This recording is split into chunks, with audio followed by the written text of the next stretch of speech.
All right, all right. It is Thursday night. Welcome back to the podcast, everybody.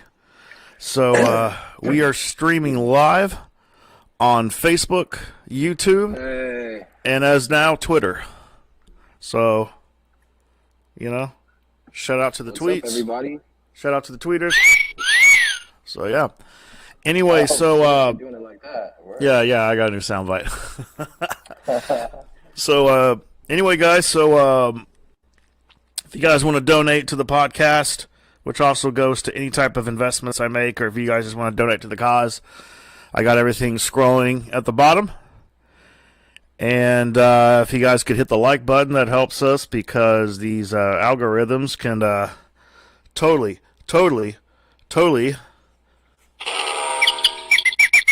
they're fucked up. I hate them. Anyway, so thank you guys. So first off, man, we've got our guest tonight. Everyone make some noise for HEIR Max. Appreciate everybody. Thank y'all. Y'all are so fucking kind. From Dallas, Texas. All right. Yeah, my people got some Texans in the house. Word. Yeah. All right, man. If you want to introduce yourself to anyone who doesn't know you, To anyone that doesn't know me, I'm just HEIR anyone Max. watching the stream, just give a little introduction to who you are and what you do. Absolutely. I'm HEIR Max, HEIRMAX. I reside in Dallas, Texas. I'm a musician. I'm an artist. That's pretty much it. Where's the crowd at? Hey. It'll pop in. So yeah, man. Yeah. So let's talk about how'd you get into music? How I got into music. I got into music a long time ago. Me and my cousin would do these dance routines, come up with these routines, and then go to this little teen club called Friday Night Live where your parents had to drop you off and sign you in and shit, and we'd do fucking dance routines because we thought we were like Crisscross or somebody. So Yeah. that's where it first started. No, it's kind of corny. But then after that, yeah, I've just been writing rhymes since I was like 13 years old, probably. And just kept going from there, and then developed, and then figured out that this is something that I want to try to pursue and do. And found out that I can do it all myself. So Right on. there I Right am. on. What influences do you have? Like who made you want to do it? Oh, well, like I said, Crisscross. I like Crisscross, made me want to do it. Slick Rick. Slick Rick is one of my favorite rappers of all times. I'm really into storytelling, so he's a great Yeah. the great storyteller. And fools like Ghostface and stuff like that. Really fuck with Ghostface. Hell yeah. I like rappers that can tell stories. Mhm. I know Sluggo gets a lot of criticism, but I really do think he has some really great storytelling abilities. It's really hard to tell people what you want to tell them in a musical format, And Yeah. so I really appreciate. I have an appreciation for that talent. So I Nice. tend to focus on rappers that tell a lot of stories and stuff. Nice. Do you like Ghetto Boys? Because they were some of my favorite storytellers. I grew up on Ghetto Boys. I mean, Yeah, me too. I'm from Texas. I was listening to Ghetto Boys, Scarface, UGK. It's kind of, when you're out here, it's kind of hard to escape that. But that's Yeah. definitely fucked with that heavy coming up. Yeah, But I did a show with Scarface when he came to Tulsa, and I didn't know he could play guitar. So Oh, word. yeah, Shit. and I had no and idea. then um and then Bushwick Bill, he did a solo tour, but the night he came to Tulsa, I actually had a show in Denton, Texas, ironically. Oh, So I missed that, unfortunately. So, because, yeah. Rest in peace, Bushwick Bill. yeah. But my team actually did the show, so I got to hear some pretty hilarious stories, or just interesting stories as well. But yeah, they told me he's quite the character. So yeah, rest in peace, man. So, Yeah, my boy MC Homeless used to really fuck with that dude. And so mm. shout out to Bushwick and his family. Shout out to MC Homeless. But yeah, Every time I hear that MC Homeless, I think he toured a lot because I think around the 2009 era, that was probably the after I had enough for like a year, and I would always see his name like on a flyer, so he'd be coming through Oklahoma like a lot. yeah. MC Homeless is the OG man. That Yeah, dude is like yeah, a touring legend. Yeah, he's got fans all over the world. Honestly, right. yeah, really really cool dude. That's one of my good homies right there. Shout out That's to what's up. Homeless again. Yeah, but yeah, I just remember seeing him, and then as like the internet kind of progressed from there, I started seeing his name more and more, and it seemed like his platform, like his fan base and his just network in general, like it just looked like he was doing more and more big stuff. So I've yet to meet him, but I would, just because I've just seen him just grinding it out for a while, and it was just a name. It's a name you don't really forget, which is good. Yeah, You know what I mean? yeah, So, yeah. And um, the homeless house parties. oh yeah, It's just like a rad play on words. So yeah, nice. um, that dude's dope. Dope That's dude. what's up. Yeah, Word on the guys. streets is me and him are going to be working on a project. Oh, nice. Right on. So So, to anyone that's watching, if you guys have any comments or definitely questions, definitely toss them in the chat. So, towards probably close to the end of this interview, I'll any questions you got from me or HEIR Max, we'll definitely read them and then answer them. So, if you guys want to do that, we'll do that. But anyway, we'll get in with it. One thing I wanted to talk to you about was touring, because like you and I met. I was on tour with Brzezowski, and we met in is it Amarillo, Texas? Because I always say it wrong. yeah, Amarillo. Amarillo. I used to say Armarillo, and people would always correct me. Yeah, it's So Amarillo. There's yeah, no R after the A. that was the one thing, because if I pop, that was I think I asked Brzezowski 3 times. Okay, so this is how you pronounce it, because you don't want to get on stage and mispronounce someone's city. That's like the most Yeah. embarrassing thing, because the second you do that, it's like, yeah, you don't want that. Oh man, the sound effects. It's so fucking rad. So so yeah, man. Yeah, so that's how we met, and like I told you, man, I became an automatic fan of just your music, you as a performer, and then obviously as a person. So yeah, man. Thank you. So we talked about, You as your well. thanks, man. Oh yeah, we definitely we definitely kicked it off. So I know I had to have that hoodie right off the bat too. So That's dope that you like it, man. A lot of yeah, people like that. I think definitely getting some more of those made. You yeah. can get hoodies too at my Bandcamp, HEIRMAX, airmaxbandcamp.com. Right on. Sorry about that. Anyways, No. Oh, you brought it up, bro. self promotion's allowed here. Shameless self promotion. But yeah, so we talked about how you got into music. So how did you get from like A to B? Because I think you're signed to Fake Four, or do you just have like a 1 album deal? Fake Four is pretty much family. Chesky is my family. Hell yeah. There's no paperwork involved or anything like that. If Hmm. I but he won't just put anything out, so it has to be Yeah, a I've good noticed. Yeah. project. So um, yeah, so like if the next project I do, if he likes it, then he'll put it out, Hmm. and he takes care of me, and Hmm. it's not any stupid paperwork involved or anything like that. Um, but yeah, pretty much the gist of that. Like how that came about was there was a producer named Sixo that is rest in peace. He passed away in a dirt bike accident. Really good homie. We had a project called Alligator Food, and and well, let me go back. He was a producer on Fake Four for Fake Four, which is Chesky's record label, and based out of New Haven, Connecticut, and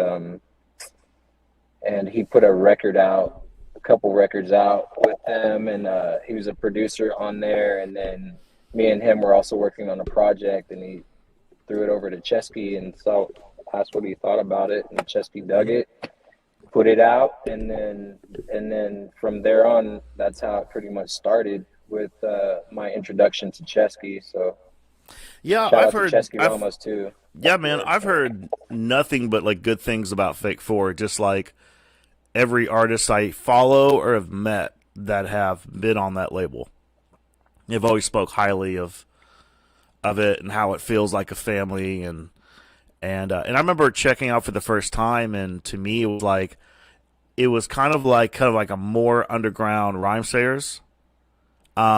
Simply just because most of the hip hop was like experimental, and but also I noticed there's like some indie rock musicians they have. A lot of stuff. They got pop. Yeah. There's a lot of dope pop musicians. Mm-hmm. Folk punk. Yeah. Like, it's just like, Yeah.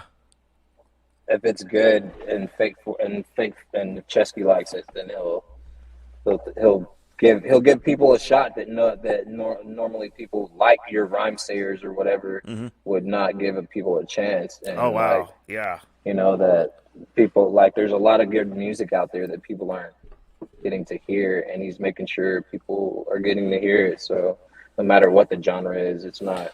Yeah. You're not. That's Fake Four isn't pigeonholed to any specific genre. So that's cool, man. That's kind of how I am, because when I came up, like I got treated as just another rapper who was just gonna come and go, and I went from being in heavy metal bands to doing hip hop, and so people were weirded out about that, and I had never understood that because they both genres have similar roots, and then there's a lot of like both in the in hip hop history, there's a lot of rock and heavy metal collaborations. Oh, you know, yeah. so people, I don't know why people forget about that, you know. And it's funny to me because I had metal friends that would just call me to just a bitch at me. They're like, I can't believe you sold out hip hop and da-da-da, I hate hip hop. And I'm like, bro, you listen to Head PE and Rage Against the Machine. Yeah, I like those bands too, but like, are you just going to act like there's no, you know what I mean? Like, it was kind of like, you hate the genre so much, why do you like those bands? Because it just, so anyway. So I got just a lot of heat for that. And I couldn't even get local producers to even take my money just to make me beats. Because people were just, at the time, I don't know what was going on in Tulsa at the time, or just anywhere, but everyone just had this, there was just a lot of elitism in it, and a lot of these guys haven't really got that far. And so I finally found somebody who I you know, he didn't really like me at first, like musically, but you know, he was, you know, he made me some beats, and then over time he kind of grew on me in a little bit, and then I just started doing my own shows because nobody wanted to put me on shows. So now, like with me putting a lot of artists on my shows, doing open mics, you know, doing collaborations and stuff like that. Yeah, like I like to get people who I think are talented and deserve to be heard. Any type of, and obviously, you know, on this podcast as well. But I definitely feel for what Fake Four is doing, in just like giving artists who deserve to be heard. Because there are many other like labels, promoters, etc. that they just do the politics. They just stick to their small little group. They don't give any outside people, you know, a chance. So yeah, man, I definitely like relate to that. You know what I mean? So yeah, absolutely. Yeah. Absolutely. So yeah, so you have that going on. How about touring? Because you were you flew around half the globe last year. I think you were in Washington D.C. I think you went to. I know you went to Rhode Island. Did you go to Connecticut? Yeah, I went to Yeah. Connecticut. I I was trying went to keep to up with. Yeah, I was trying to keep up with your tour schedule, but I had a hard time doing that because you were I like all over the did place. I did Richmond, Virginia, Nashua, New Hampshire, Manchester, New Hampshire, Portland, Maine, Burlington, Vermont. Yeah, that was on that tour. Then I came back and I did Washington D.C. and I did played North Carolina, Greenville, North Carolina. Um, yeah. Also last year I was up in Minnesota. I played in St. Paul, Minnesota. Hmm. Uh, yeah, it was good. It was a good ending, a good dismount to last year, even though it was Nice. for a shitty year. You know what I mean? Yeah. But hopefully, 2022 is going to be even more touring. So, Yeah. and So I will be back to Tulsa. yeah, yeah. Yeah, we'll get to that. We'll definitely get to that in a couple of minutes. So I guess Absolutely. for any, what advice would you give to any, younger artists that are listening that's like, man, I want to be able to tour like that. I want to be able to fly out and go that far. Uh, Invest in yourself. That's yes. it. Invest in Also, yourself. Like work hard, work for your art. Like work and do whatever you can to get merch going. Get like, get your yeah. beats, get your, your production. Your, pay for your stuff. Don't like invest in your art. That's the most important thing that I could say. I wish I would have done that a long time ago, Hmm. but All right, so I'm a late bloomer, so. we got to have a moment of silence for the artists that don't invest. But and for those that do, Yeah, definitely invest in yourself, yeah, man, and don't expect anybody else to do it. yeah, You do got to do it yourself. yeah, exactly, exactly. And I know some who feel like, well, I'll just find a label or a business guy, they'll invest in me, and I'm like, well, they're gonna want that money back. So wouldn't you rather just try to like make that money back yourself rather than owe someone money? Yeah, So exactly, one think hundred of it that percent. way too, if you want. But no, it's always more rewarding, and you'll be taken seriously by other people. That there are definitely people within the industry or people that you want to take you seriously and people who have opportunities.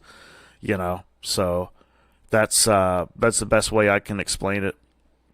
Do you have a Yeah, booking man, you got agent? to invest in yourself. Yeah. I do have a booking agent. Oh, all right. My booking agent is Suburban Slang, aka Suburban Slang, Erica Ponzik. Yeah. My girl Arca.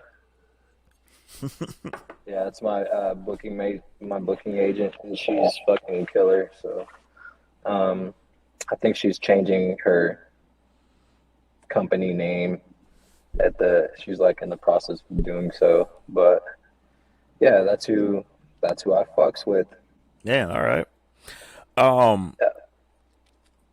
And you got to definitely have a booking agent. Mhm. So you got to have a, try to get a manager. Like, just invest in yourself, man, and like get the right things around you to to be an artist. Like, Mhm. take your shit serious, Yeah. and it'll all come back. That's what's up, man. That's a definite. Let's see what else. What's all we got? Yeah, let's talk about stories behind your songs, your albums. What song do you think? Because you did say that you're a fan of artists who tell stories.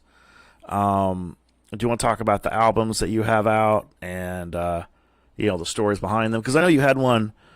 You had an album on Bandcamp that you made. I believe you made it during the pandemic. The mixtape, the Yeah, yeah, it was on vaccine Bandcamp. mixtape. Yeah. Yeah, I put out a mixtape. It was like actually after MF Doom passed away. Rest in peace, MF Doom. Yeah. And I did a little 3-track EP using some of Doom beats over one of or Doom beats and my original verses. So you know, old school classic mixtape type shit. And Nice. it was very well received. You know, I didn't want any money for it. It was just wanted to do it out of respect. Mhm. And so yeah, one of my favorite rappers of all time, Mhm. and I felt like I had to do that, and I just did it. And then after that, there was just like fucking, and all the EPs started raining, the MF Doom EPs and shit. So Mhm. rest in peace, MF Doom. Hell yeah. Uh, One of the dopest rappers of all time, dopest storytellers of all time. Mhm. Talk about storytelling, man. That Yeah. dude right there is a fucking genius. The way he did it, the way he simplified his stories and like just said every fucking line was just heavy, just like beating you over the fucking head. Yeah. I miss that guy. That's a dope rapper. Right. Definitely. Do you have any projects in the works? I do have projects in the works. I'm actually working on a project with HEIR. Hmm. He's a producer rapper out of Baltimore, Maryland. Uh, Cold Rhymes Records. That's his record label, and I'm actually going to do a project with him, and also going to be working on my next solo project too. Um, Probably going to release that one on Cold Rhymes. Uh, I'm sorry, Fake Four, Mhm. um, and yeah, and I just put out an album on Fake Four. For those of you that don't know, I put an album out September 3rd, and you can go check that out. It's on Spotify, Bandcamp. It's called The Moment, and it's on fake4bandcamp.com, Air Max. Yeah, I got merch, all kinds of shit. Nice, nice. So, do you what to talk about? That's the main title I did for this episode.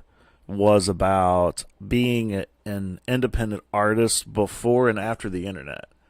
Because I'm pretty sure, I think, because I remember you have a song that you performed at the show in Owasso. It was about, I think it was about being an '80s baby. I know it was about the '80s, Yeah, it's and called Cranium Crack. yeah, yeah, that's it. I want to talk about like the different. What would you say is the difference? Like, because you've been doing it a while, so did you do shows like prior to when we had like MySpace at least when? I was probably pretty much doing shows around the MySpace Hmm. time period.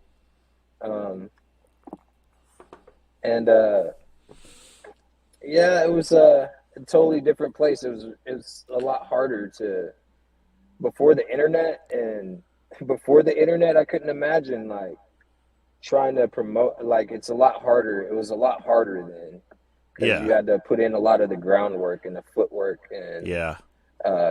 selling fools at gas stations selling shit out of trunks and shit like that. Hmm. Like, um, that's you just had to be. It was just more like word of mouth and face to face type interactions and shit. And now you can just like literally log on and you're in contact with fucking thousands of people around the world and shit. And it's a Right. lot easier to promote yourself. And I mean, look at all the rappers that blown up. You know what I mean? Like that, these fucking Island Boys. That shit, that Island Boy shit. Yeah, Where's it? I've never even heard this song yet. I yeah. haven't heard this song before. There's a song. How the fuck are they so fucking rich? You I know? had I actually talked to. There's a music marketer. His name's Leonard. I actually had him on the last episode last week on the podcast, and we were talking about once again. This has been the main title. Artist investing, and he did a post. And I'll be kind of paraphrasing because I'm remembering what he was saying, but the main essence was he was getting on to rappers who were so pissed that Island Boys was blowing up, and he said they invested in themselves, and I think a lot of probably what they invested was probably ad campaigns for one. Well, for one, like they do their demographic is really simple-minded people. Because for the one thing I do hate about them is I feel like they kind of brought mumble rap back. Because mumble rap kind of was falling off, then they came back, and then now it's. I was like, God damn it! it's just so weird to me because they're so young, you know, and like you know, to be that young, you gotta like be, or back in the day, to be that young and to blow up like that, you gotta be putting in fucking work, you know. Like, I think like with now it's just like bam, all of a sudden this guy's got fucking links on and shit. Like, I think what it was it's just doing stupid shit. Like, you know, you can't really. They talk with a lisp. Their grills are so big that they can't even talk, and so they sound kind of retarded. And then and then the run, you know what I mean. And then they start rapping, and it's terrible. There was a video of them at some, like, I don't know what it was. It was I think it was like a talent show, and they were just bomb. It was awful, and they were getting booed. And I think that video went viral on Instagram or something. And I think that's just it. People love to like find stuff to laugh at and mock. And it's kind of like you watch them and you're like, are these guys serious or is this a joke? So it's kind of like how when Lil Yachty came up, he had a video of him freestyling and he kept messing up and it was so bad. And that went viral. It just because people were sharing it and be like, oh, this guy's so fucking terrible. Next thing you know, there's like 5 million views. Yeah. Same thing. Another example is Slim Jesus. Because people are seeing this nerdy white kid who's talking about like guns and all this kind of stuff, and then people are making fun of him and all that. The next thing you know, he's famous. He's the most famous rapper on the internet at that time. So I just think, and the funny thing, and then he gets on Vlad and says, yeah, I've never done that. I'm not about that life. I just like that music. And it's weird because he just sits there and just looks at the camera, and you could tell he's dead serious. And then all of a sudden, people are like giving him props for admitting to it. So it just gets, you know what I mean? So you're kind of sitting there and like, really, it's so weird. But I think it's just that's becoming. It's like wrestling now. You know what I mean? Yeah. So yeah, with something like Island Boys, I just think they had a marketing strategy. So either they did or they had somebody who knew how to work social media and were just like, you know, someone behind the scenes, like, okay, do this. Go snatch and grab, and we'll film you running with your skinny jeans hanging off your ass. And then let's make sure your hair looks something like Bart Simpson. And then you guys go live talking about making it, and then just make sure you say some really stupid shit. And then start freestyling, and just, you know, so it's just like it does. It feels like a really bad Saturday Night Live skit. It's just when you watch it. So I think that's just what it is. I just think simple-minded people get entertained so easily. So I just think it's there's a lot of them too. It just shows you the direction that America is going in. It's literally idiocracy. Who was that one girl? She got super huge on Instagram and Facebook. It's like a W, like wah. She's like she's like JoJo. No, she's like the ghetto white girl who's got grills, and she's I don't think I've heard that one. What was it like? It's some weird name, but she started out like she was yapping like, I'm gonna keep my baby, and then the baby's obviously like a plastic doll, and I don't know what it was, but it was just she's basically an imitation of a white girl trying to be ghetto, and it turned into something that people really would make fun of. The next thing you know, she's got 3 million followers and she's famous now, and now she's a thing. So she's on YouTube so yeah, I just when Island Boys came up, content creator. Yeah, exactly. It's just they just found a way to kind of get people to react, I think, is kind of what it comes down to. But when Island Boys popped up, that was kind of like, okay, it's another one of them, you know. So God, I mean, like, hey, congratulations, you know. yeah, But it's just so fucking weird that, like, I've never even heard of these guys, and then yeah, and then all of a sudden they're just like memes all over the place about these fools.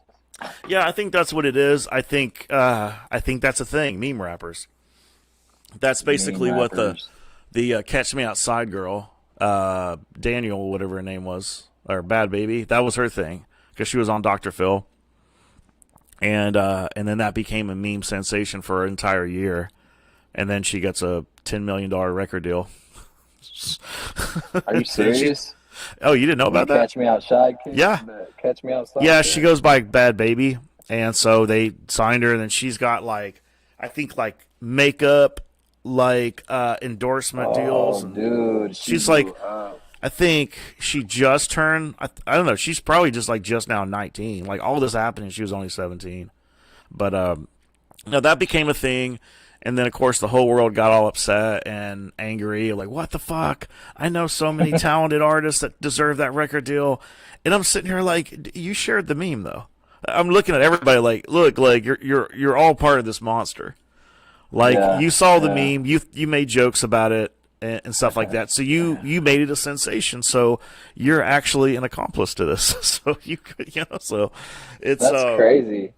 and I always tell people is like, well, if your friend or people you know are so much better talent wise, then why aren't you sharing their stuff, and all that? I don't think people think about that. But also, I also to artists that kind of complain about that, you know what I mean? I always say, well, if you're not, it comes back to the self investing, but also, are you making quality music? Are you making music, or are you making quality content or consistent content? That gives people a reason for why they'd want to share and engage and be involved. So it's kind of that's something I've thought about a lot lately. Is we talk about kind of supporting local and independent things as far as like music and content, but it's also up to the creator and to the artist to give people quality content that they're going to want to, they're going to want to support. Yeah, So it's got to be quality too. yeah, It's not just like putting any yeah, Tom, Dick, and Harry out there. Like, oh yeah, it's definitely got to have some. It's got to be good, man. yeah. And But then someone always brings up was like, well, what about Island Boys and the Catch Me Outside girl? I was like, well, someone invested at least in the marketing, maybe not so much the music. So, so if you can invest in both, you know what I mean? I yeah, feel like I just that's don't get how that caught fire. yeah. Like, I just think there's just a lot of stupid people in this world. That's the only thing that makes sense to me. Or just let's just let's you just keep it know, real. There's a lot of dummies, and yeah. it's sad that You they're don't want all to. around you. Yeah. I hate to admit that, but they do exist. Yeah, they Um. surround you at all times. Yeah, for sure, man. So yeah, man, I wanted to get back and I wanted to talk about. So I had you out to Owasso, Oklahoma, Yeah, at the post-apocalypse party, which was a super good time, and then pretty fun. getting you back out to Tulsa, actual Tulsa this time, the March Massacre, which I just got the flyer the other day, so I'm about to drop that pretty soon. So Oh, word. it's pretty sick. So just Oh, right now, I'm just confirming some sponsors. And but I think I think it's gonna be it's gonna be a pretty good event. I'm just leaving details kind of secret because there's some pretty cool shit that I got kind of dope. confirmed for this one. So I don't want to ruin any surprises. So when I drop the flyer, but it's definitely did a few things to try and make it more than just like your average hip hop show, especially one you may see in Tulsa. So just trying to raise the bar a little bit. So, but I mean, Check. I think it's going to be good. So, but yeah, man, have you? I've probably asked you this before, but just for the audience, have you played Oklahoma before the show last month or this month actually? Yeah, I played in Ada, Oklahoma. Was there? Ada. There used to be a venue out there. I I remember there was a venue that would have shows, and I missed that like opportunity. It was like this big warehouse, and like a Yeah. family owned it. Okay. And That and sounds so, about right. but I don't. It was really nice. It was a really nice spot.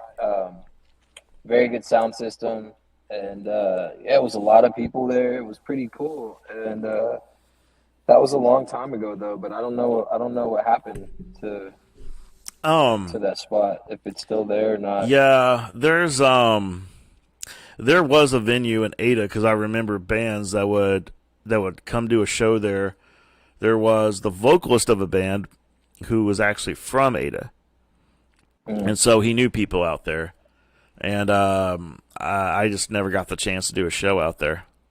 So, but I remember when you mentioned that before, I was like, oh, that's right. There used to be a venue out there, and I don't know what's in Ada anymore. I don't think I've even been to that town. It's fucking. It was a dope venue when I was there, man. Hell I yeah, was man. like Hell. very Hell yeah. impressed. It was like literally like out in the middle of nowhere. And Oh wow. it was fucking. That dope. reminds me of a show I did. Oh man, it's not around anymore. It was in McAlester, Oklahoma.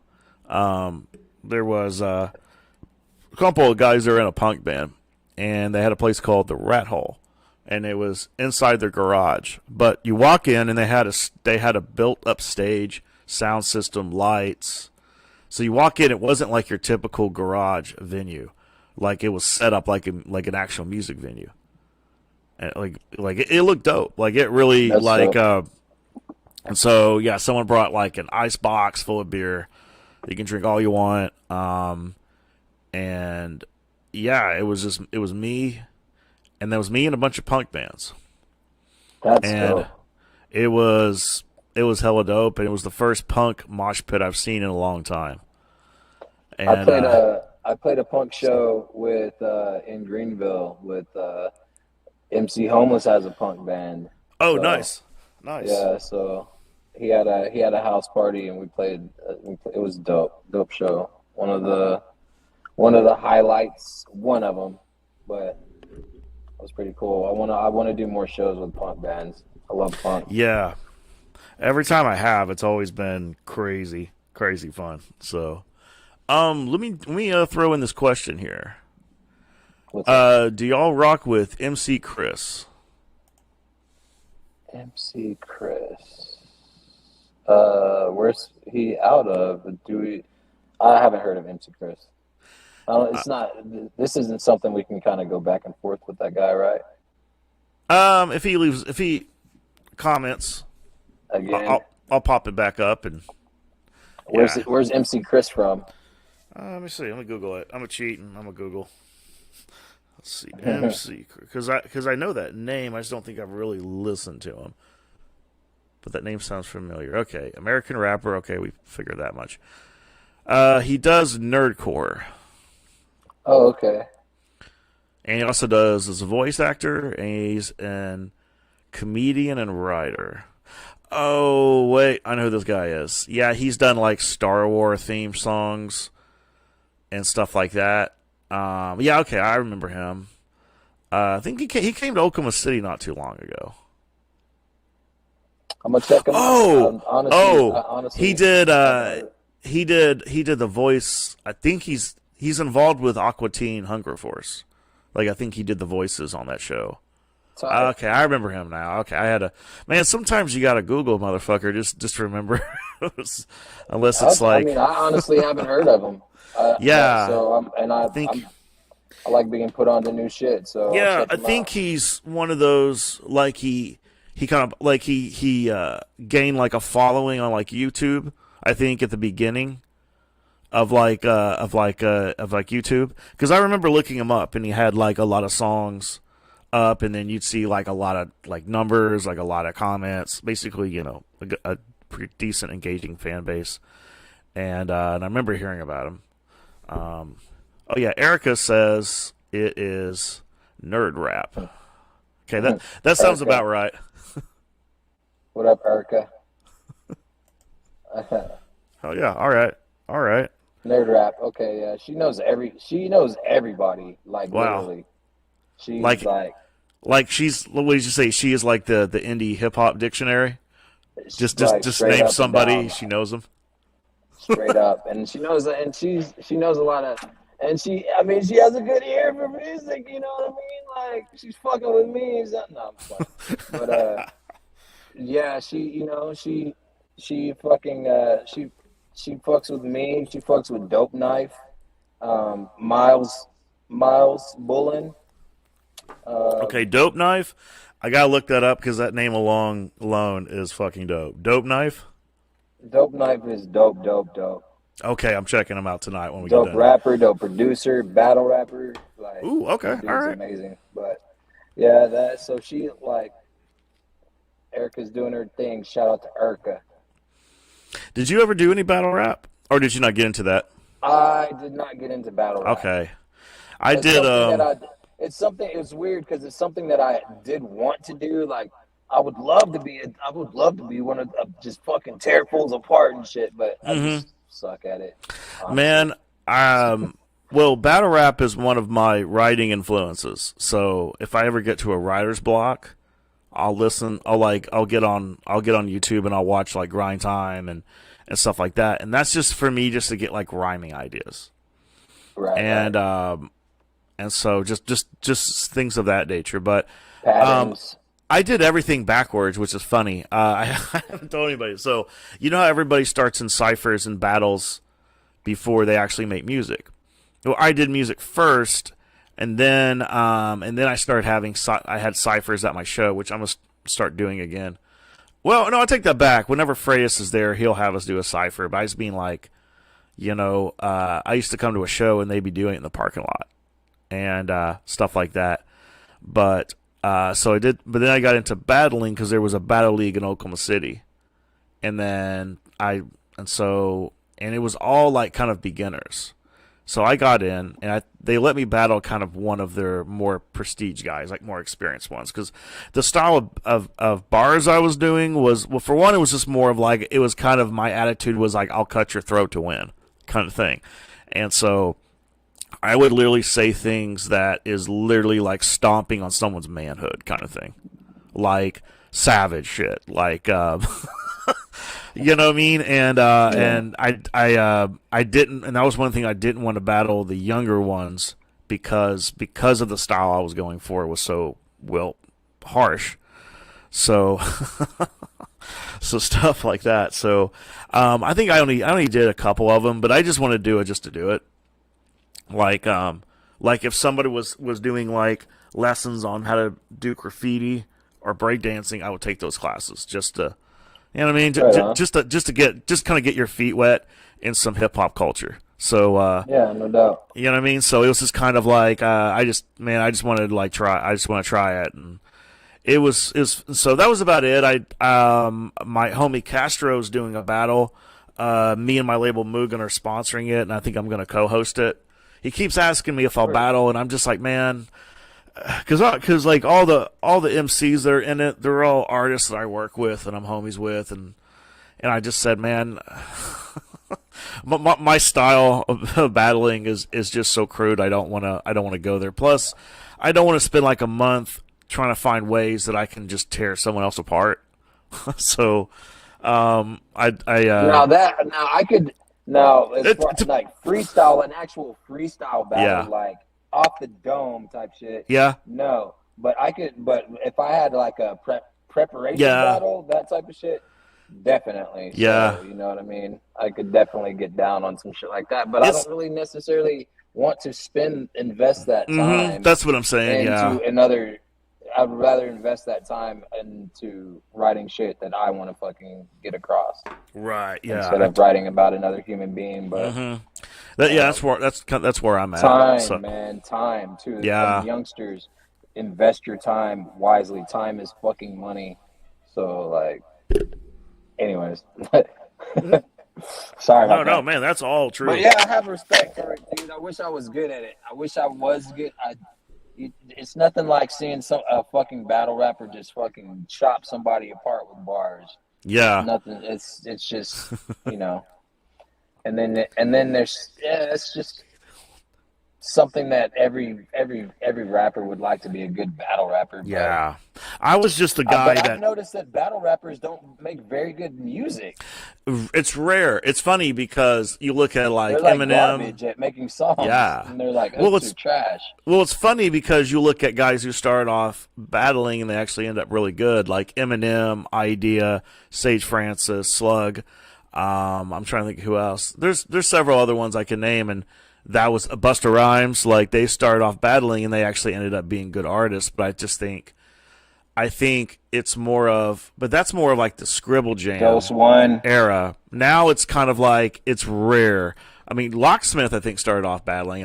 I fucking love his music. So There's very few. There's very very few, few yeah. that make There's, very good music. I But think it's like, but because, majority are trash. Make so much music, yeah, I dude.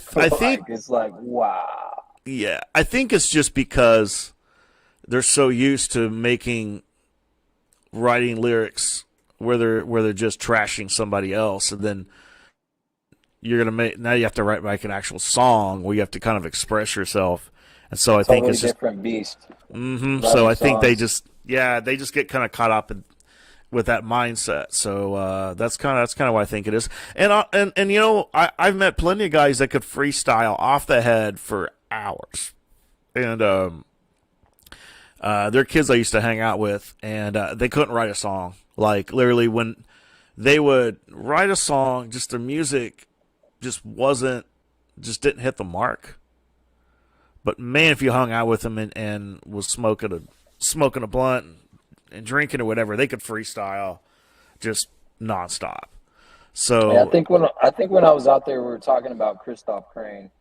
Christoph Crane is oh my Christoph Crane's one god, of those dudes that could he can fucking freestyle. freestyle, he can battle, he can write Yeah, ill fucking songs. Like shout out to Christoph Crane. That dude's amazing. I like that guy a lot. cool. Let's see. Uh, Sarah, she says she hasn't heard of you yet, but wants to check out your music. Do you want to give her? You already said you're on Spotify and everything, Bandcamp. yeah, you can check me out on Spotify. Just type in HEIRMAX Air Max. Um, I'm on Instagram. My Instagram handle Air Max Loves Ugly. Yeah, Uh, and you can pretty much find everything right there. If you go on my Instagram, go on my bio, and go to my link tree, yeah, click that link, and you can, and literally all my stuff there. You can get from all the albums that I put out to my show dates. Um, but yeah, Spotify, Apple Music, YouTube. mm-hmm. You can pretty much find my music all over there. Right on. Got, So got Freitas says, "Got to get back to work. You guys are awesome. Happy sunglass emoji." everywhere. And What then up, Amy, Freitas? yeah, then Amy says, "Yes, they're awesome." And then Freitas is awesome too. So yeah. Y'all are awesome. I'm not. I think is this another language? Vor. I think that's a different language. I need to learn more languages because I want to be able to respond to Vorong. that. Vorong. That I'm gonna have means to. I'm awesome. gonna have to Google You that. guys are awesome. Hell yeah! All right, In man. Norwegian. All right, we've surpassed. We're almost at 45 minutes, so I don't want. I know you've got stuff to do tonight, so I don't want to take up too much more of your time. So, I guess to end this, is there any subject matter you want to end on? Maybe anything that maybe you would like people to know about you? Uh, just come check out my music. Come, like I said, come check out my link tree. And if you wanna book me, you can holler at me directly, or get in contact with my manager, or just however you want to do it. Let's do it. I'll play a show. I will literally play a show anywhere in the United States of America. Let's make it happen. Talk to me. Let's make it work. I will come to you. We can do this like anytime. All my contact information is in my bio. So go check out my Instagram. The handle is Air Max Loves Ugly. And then you can get in contact with my Facebook and all that stuff too. And I'm like on there and shit. So we can chat or whatever you want to do. Let's work. Cool, man. Once we get off this, I can only do this on Facebook. Collabs too. We can collab. I'll collab with you all day. Yeah. Holler at me. Let That's me know what's what your up. budget is. But yeah, man. But yeah, I'll try on the Facebook. I'll try and tag you so people can go to your page because I know you got your link tree in your bio. And then you're on Instagram. Was it on Instagram? Is it Hair Max Loves Ugly? Yes, sir. Air Max Loves Ugly. HEIR MAX Loves Ugly. Like, is that on my screen right now? My name, because I can see it, but I don't know if everyone else can see it. There's like two screens. Anyways, whatever. Yeah, I can see at the bottom.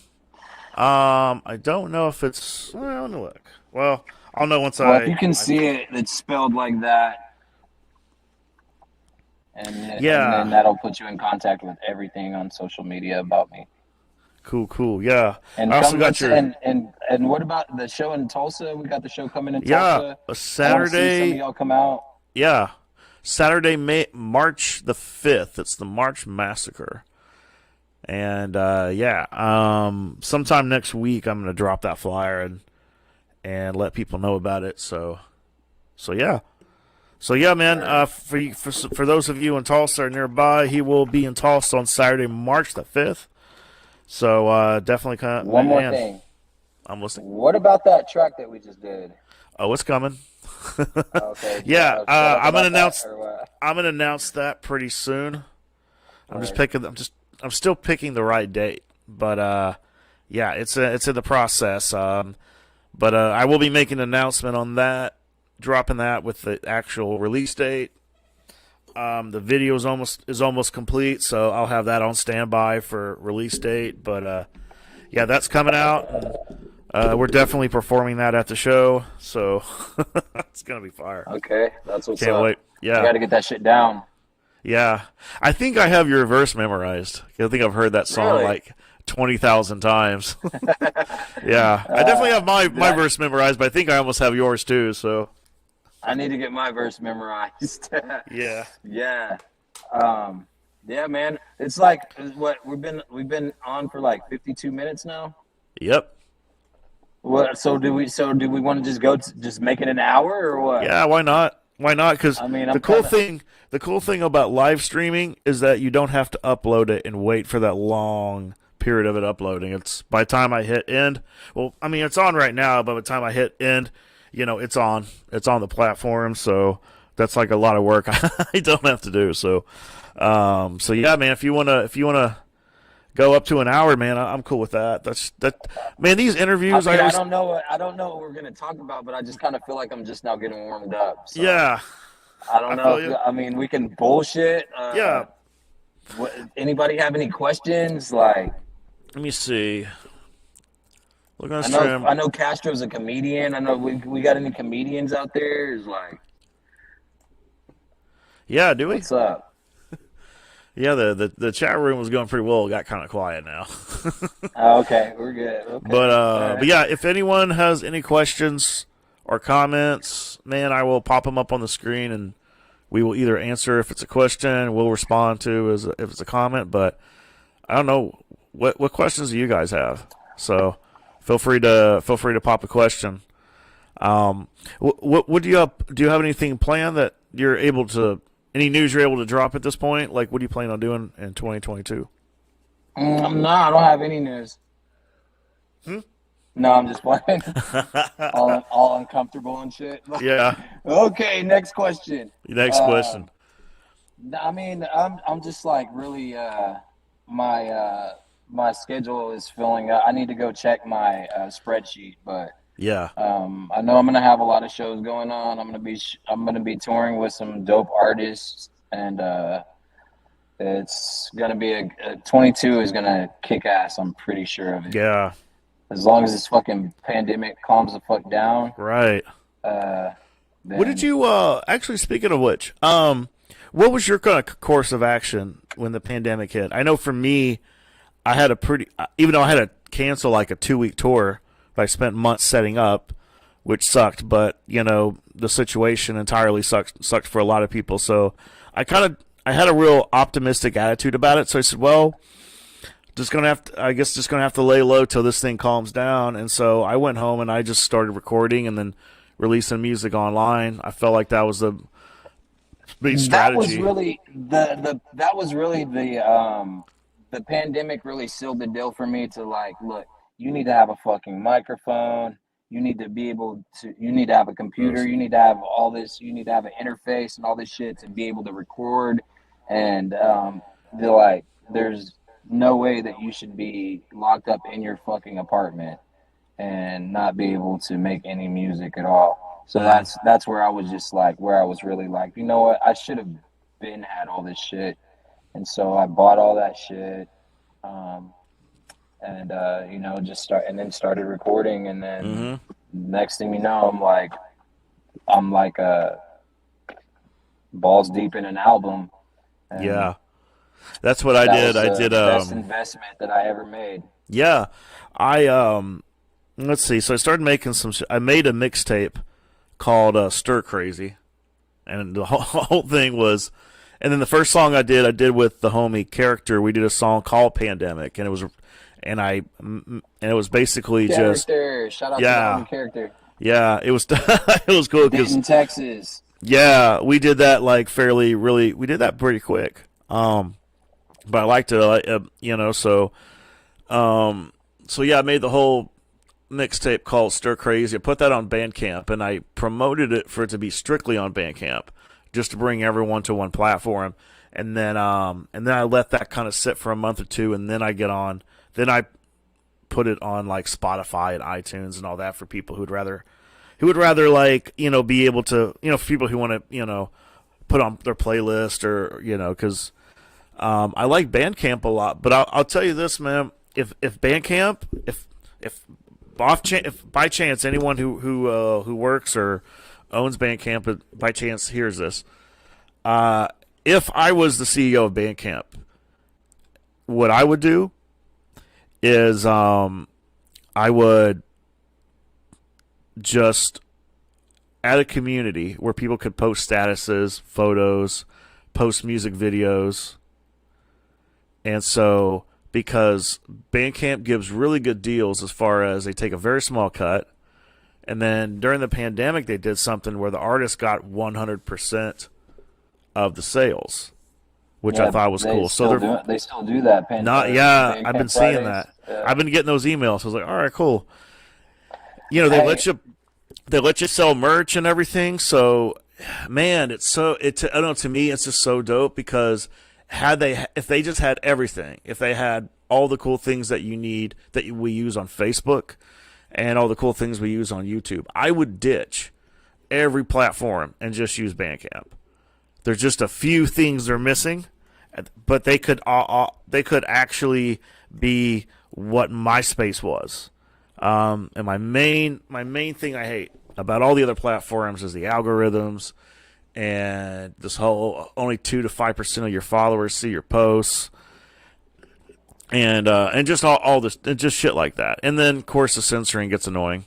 So I think if let me ask you this. Oh yeah, the Facebook jail. While we're talking about the pandemic. Yeah. What was the weirdest shit that you did because of all this COVID shit? Like at the beginning of it, where you didn't, you know, like people were fucking like, you know, I know me, for example, I was like literally spraying Lysol and shit on mail, you know, and like doing like weird, immediately taking my clothes off, put them in the washer, washing them after I come in, fucking like you know, what did you do any weird shit like that? Or this is kind of funny now that we're figuring out that shit didn't matter. Yeah.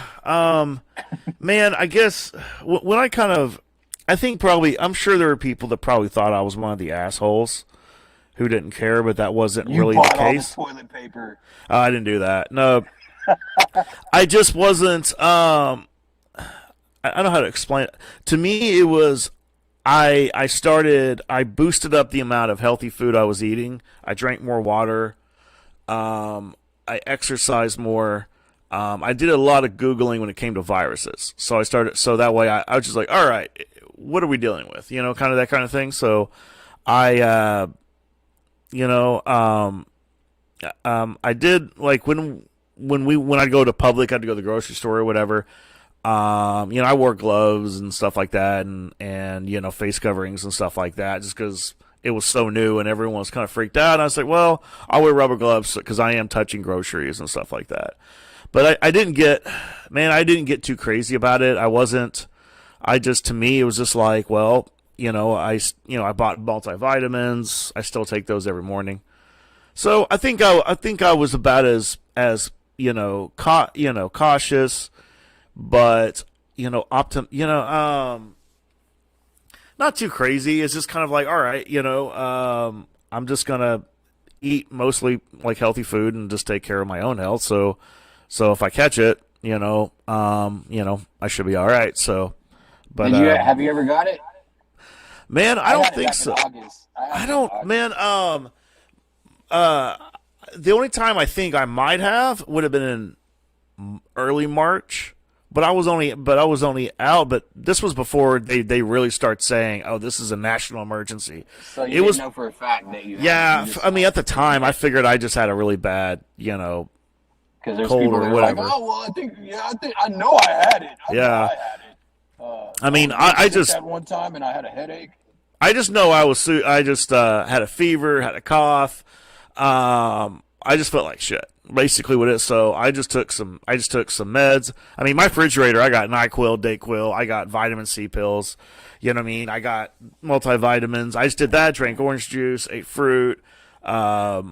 And then I just would watch conspiracy videos on YouTube, and then fall asleep, wake up, fall asleep, and then 4 days later, I'm like, okay, I feel better, and then I feel 100 times better. So that's the only time I did. I had a couple like coughs, I had a couple of fevers like here and there. I think I'd once during the summertime, and then I just stayed in bed for a few days until I felt better. So. But It was weird. It was weird how it was weird how I found out that I had it because I wasn't really sick at all. I didn't feel sick. And then I ordered a pepperoni pizza with jalapenos on it. And I went to go eat that shit and it tastes like Clorox. And I was like, what the fuck is going on? Yeah, it tastes like Clorox. Every time I've ever been sick in my life, I've always I'd go to eat, and then when I eat, it wouldn't taste right. Or I would all of a sudden not be hungry. Just, you know what I mean? So that's always very odd. I was yeah. like, it's a fact I have COVID. Some fucked up shit is going on. I've never experienced this in my life. Yeah. Well, I got kind of ill for a little bit. I think it was November. And, man, I was out of it for probably about 4 days. I was lucky I didn't have any shows, so I didn't have to cancel anything, and I had nothing to do outside of, so I didn't work. I just, really, I felt like shit. So you couldn't pay me to get out of my bed. And everyone that I kept wondering, was it COVID? Da, da, da. And then everyone told me who had it said, no, you would know if you had it. So they started asking me questions, and I said, no. They was like, okay, you don't. It was like, but either that or I could have just had like a mild case. But I just did what I usually do. I just pre-medicate, and then, you know what I mean? So, and then I went to get tested, came out negative. But that was after I felt better. But one thing that always fucks up my allergies are always like the changing weather. And Oklahoma is terrible with that. Yeah. Oh, Texas, bro. Are you kidding me? I was wearing shorts yesterday. It's fucking freezing right now. Oh yeah, I forget. We are pretty close together. So I guess yesterday, man, up in Tulsa, it's windy up there, dude. Oh, it was fucking terrible. That wind will kick your ass, bro. Oh, dude, yesterday was like the wind chill made it feel like it was 7 degrees. So real yeah, windy out there, man. Yeah, Wild Wild West shit. Yeah, yesterday was pretty brutal. Remember when you were in Tulsa and we went to go get something to eat, and the minute we get out of our car, it's just like it's like the wind is like going to war. Like fuck the you. wind just fucking slaps you right across the dome. Yeah. With a glove, like duel. Anyways, it's like an hour and 5 minutes now. I'm having fun. I'm sorry, man. Yeah. I'm sorry. That's cool. What else y'all want to talk about? Anybody else got it? No, I'm just playing. Yeah, I need to get to it though, my friend. All right, man. Cool, man. It's been Well, good talking to you guys. all right. So, yeah, we'll just we'll go ahead and end this. So, yeah, man. March 5th, March Massacre. Bring it back to Tulsa. Will be a good time. So yeah, man. If you guys want to, definitely come check out HEIR Max. Check out his music. Bandcamp, Spotify, YouTube, Facebook, Instagram, and all that kind All of the stuff. platforms. Come And check me yeah, out, please. Come to the shows. I want to meet everybody. definitely. All right, man. We'll call it a night on that one, man. You have a good one. All right. All right, you do the same, brother. All Love right. y'all. Ooh, okay, let me get this. All right, man. Well, thank you guys for sticking around and checking out the podcast once more. I actually have a guest next Thursday. So we're going to keep this podcast at a pretty even schedule, at least the best I can.